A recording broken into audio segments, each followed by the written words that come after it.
Почитувани граѓани, бараме Советот на општина Кавадарци да свика итна седница за алармантната состојба со откупот на грозјето. Бараме да се формира веднаш кризен штаб, што ќе инсистира владата и надлежните институции да прекинат да се оградуваат и директно да се вклучат во решавањето на проблемот. Грозјето скапува, откуп нема. Има само неколку поединечни случаи на откуп на грозје. Селекцијата е недозволива. Доведена е во прашање основната екзистенција на лозарите. Власта е виновна за тоа. Министерот за земјоделство Цветков и кадрите на ВМРО ДПМНЕ во владата целата ситуација ја знаат.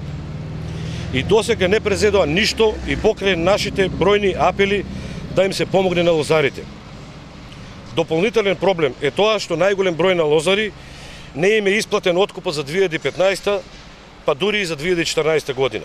Ова е недозволиво, бидејќи според законот за лозарите до сега можеше да си ги добијат парите за предаденото грозје за изминатите години. Ова ќе заврши во декември. По промените државата ќе го гарантира откупот на родот, вклучително и грозјето. А земјоделците ќе знаат и по која цена 30 дена пред почетокот на откупот. Најавуваме дека ќе има и одговорност за сите кои им нанесоа штети на земјоделците, со што е доведено во прашање нивната екзистенција.